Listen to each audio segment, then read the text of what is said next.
বস, আজকের এই ভিডিওতে আমরা আপকামিং কয়েকটা কাজের ট্রেলার টিজার নিয়ে কথা বলবো। তো চলো আজকের ভিডিও শুরু করা যাক। প্রথমে কথা বলবো হচ্ছে আমরা ডিসি আপকামিং ছবি হচ্ছে লোকেশ কাংরাজের, মানে সে এবার অ্যাক্টার, সঙ্গে ওয়ামিকা গব্বিও রয়েছে। তো সেই ছবির ট্রেলারটা কালকে ড্রপ করা হয়েছে। আমি ট্রেলারটা দেখলাম বার কয়েক। ভাই কি ট্রেলার বানিয়েছে! মানে এর যে মিউজিক, যে বিজিএমটা, সেটাকে অরিজিনাল স্কোর বাই অনিরুদ্ধ বলে তারা খুব বড় করে সেটাকে প্রমোটও করছে।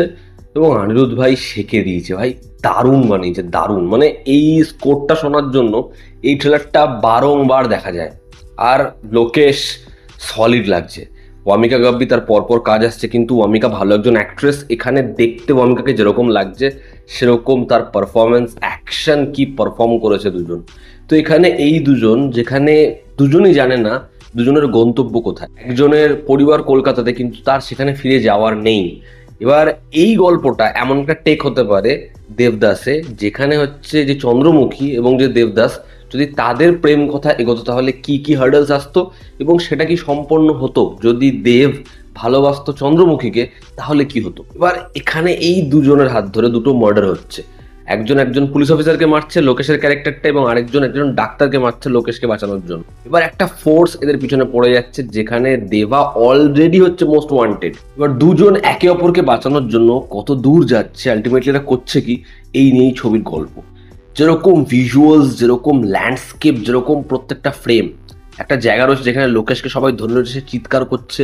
একটা জায়গা রয়েছে যেখানে ওয়ামিকা মুখটা ফেরাচ্ছে, তার মুখের মধ্যে হচ্ছে গোলাপ, আবার সেই রক্তমাখা গোলাপটা সে। একটা জায়গা রয়েছে সেলয়েডে, যেখানে হচ্ছে পিছনের সান এবং দুজন পাহাড়ের চূড়ে দাঁড়িয়ে রয়েছে, বা ওই জলের মধ্যে দুজন হারিয়ে যাচ্ছে। প্রত্যেকটা ফ্রেম, প্রত্যেকটা সিকোয়েন্স ব্যাপক। বা যেখানে চন্দ্রাকে প্রমিনেন্ট করা রয়েছে এবং রিফ্লেকশনে দেখা যাচ্ছে লোকেশের ক্যারেক্টারটা ওয়ালে গিয়ে অ্যালাং দাঁড়িয়ে রয়েছে। দুজনের মধ্যে যে ডিস্টেন্সটা, দুজনের মধ্যে যে কেমিস্ট্রিটা, সেটা বিভৎস ওয়ার্ক করছে। শুরু থেকে যে ইন্টেন্সিটিটা দিয়ে ট্রেলারটা স্টার্ট হচ্ছে, সেটা একদম এন্ড অবধি ধরে রাখছে ট্রেলারটা ভীষণভাবে ইন্ট্রিগিং। এবং স্কোর, এই ট্রেলারটাই যদি এরকম স্কোর না পেত তাহলে হয়তো ট্রেলারটা এই লেভেলে। এই যে ক্লাসিক্যাল অ্যাপ্রোচটা, সে এরই একটা অন্য ভার্সন করেছিল ডক্টরে। ওই ওই যে জিনিসটা, ওটা আমার মাথা থেকে এখনো বেরোয়নি। এবং আবার ঠিক অন্য একটা অ্যাসপেক্ট ধরেছে সে, দারুণ, জাস্ট চরম। অনিরুদ্ধ, তুমি বাপ হো। এবার আমরা কথা বলবো উইন্ডোজের ছবি, আপকামিং ছবি 29 তারিখ আসছে ফুল পিসো এডওয়ার্ডের ট্রেলার নিয়ে, যেটা গতকালকে ড্রপ করা হয়েছে। এই ছবিটা পরিচালনা করছে শিবপ্রসাদ, অনিতা রায়, ব্লকবাস্টার জুটি। কিন্তু উইন্ডোজের লাস্ট কয়েকটা ছবি বক্স অফিসে সেরকম ভালো পারফর্মও করেনি এবং ছবিগুলোও ভালো হয়নি। তো এই ছবিটার দ্বারা কি বক্স অফিসে আবার তাদের কামব্যাক হবে, একটা হিউজ কাস্ট নিয়ে আসছে। 29 তারিখ ছবি রিলিজ, দেখার ছবিটা হয় কেমন।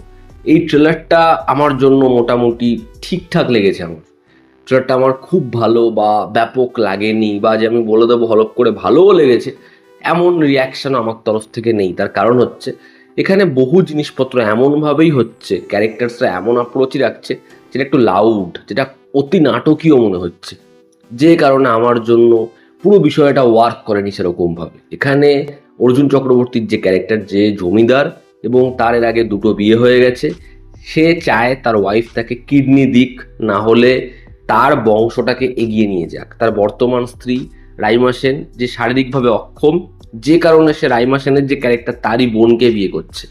এবার অপরদিকে তার যে ছেলে, সে ওই মেয়েটিকেই ভালোবাসে। উল্টো দিকে তার যে ভাই, তারও সম্পত্তির ওপর লোভ রয়েছে। এবার অর্জুন চক্রবর্তী সাডেন ডেথ হয়ে যাচ্ছে। উল্টো দিকে তার যে বোন সোহিনীর যে ক্যারেক্টার, সেও সেখানে আসছে বিয়ের দিন, এবং অনেকগুলো সাসপেক্ট, 7জন সাসপেক্ট।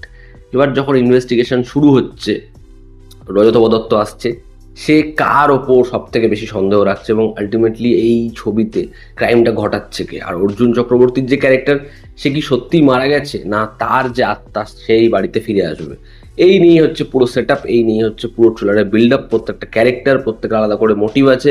যেখানে অনন্যা চ্যাটার্জি, তার যে ভাই বা তার যে ছেলে ঋষভের ক্যারেক্টার, তার এক ধরনের ক্ষোভ রয়েছে। এখানে অর্জুন চক্রবর্তীর নিজের যে ছেলে সৌম্য, তার একটা ইন্টেনশন রয়েছে। এখানে অর্জুন চক্রবর্তীর যে ভাই সাহেব, তার এক রকমের দেখা রয়েছে, এবং তার ওয়াইফ, তাদের একরকম দেখা রয়েছে। তার বোনের একরকম বক্তব্য রয়েছে, মায়ের একরকম বক্তব্য রয়েছে। তো এই নিয়েই হচ্ছে পুরো ট্রেলারের প্রত্যেকটা ক্যারেক্টারের বিল্ড আপ। পারফর্মাররা দেখুন সবাই খুব ভালো, এবং আমি এটা দেখে খুব খুশি যে অর্জুন চক্রবর্তীকে এত বছর পর বড় পর্দায় দেখা যাবে এবং তাকে এরকম একটা ক্যারেক্টার দেওয়া হয়। রজতব দত্ত হোক, সোহিনী হোক, এখানে হচ্ছে অনন্যা চ্যাটার্জি হোক, এখানে সৌম্য হোক, এখানে কনিনিকা হোক, বা এখানে রাইমা সেন হোক, প্রত্যেককে দেখতে ভালো লাগছে, প্রত্যেকে নিজের জায়গায় বেশ ভালো। তো পারফর্মাররা আশা করছি ছবিতে খুব ভালো কাজ করবে। আমার ভালো লাগে হচ্ছে শুরুর দিকে যেরকম একটা ক্যারেক্টার আর একটা ক্যারেক্টারের দিকে তাকিয়ে রয়েছে, যেরকম প্রত্যেকের লাউড এক্সপ্রেশন এবং ভিজুয়ালসকে আমি খারাপ বলছি না, ট্রেলারের মিড পয়েন্ট থেকে সেটা অনেক বেটার লাগে। যখন হচ্ছে অ্যাংজাইটিটা ট্রেলারে শুরু হয়, ক্যারেক্টাররা কি দেখছে, কোথায় যাচ্ছে, বাড়ির মধ্যে কি একটা অদ্ভুত ছায়া রয়েছে, ইনভেস্টিগেশনটা বাড়ছে, সেই পোর্শনের যেরকম এডিট হয়েছে, যেরকমভাবে ভিজুয়ালসগুলো যায়, প্রত্যেকটা ক্যারেক্টারের শেড আমরা অন্য দেখি, সেটা ভালো। কিন্তু শুরুর দিকে যখন এই রাজবাড়িটাকে দেখানো হচ্ছে, প্রত্যেকটা চরিত্রের সাথে ইন্ট্রোডিউস করা হচ্ছে, সেটা অনেক বেশি গ্লসি, অনেক চকচকে, তো যে কারণে জিনিসপত্রগুলো আমার খুব একটা বেশি অ্যাট্রাকটিভ লাগেনি। তো এই ছিল আমার ওভারঅল অপিনিয়ন এই ছবিটা নিয়ে। আপাতত আমি দেখবো ছবিটা কেমন হয়, আমি চাই ছবিটা ভালো। এরপর আমরা কথা বলবো আপকামিং জি5 এর সিরিজ, যেটা পরিচালনা করেছে শৌমিক রয় চৌধুরী, যে এর আগে বেলাইন বানিয়েছে। বেলাইন আমার বেশ বেশ ভালো লেগেছিল। সেই পরিচালকের কাজ, সঙ্গে বিক্রম বিক্রম আবার অ্যাকশন করছে। সিরিজের নাম হচ্ছে তার কাটা। তার কাটা টিজার ড্রপ করা হয়েছে এবং টিজারটা আমার বেশ বেশ ভালো লেগেছে। এখানে বিক্রমের যে ক্যারেক্টার, তার কাটা, সে আগে একজন জাদরেল পুলিশ অফিসার ছিল, কিন্তু সে বর্তমানে একজন ডিটেকটিভ।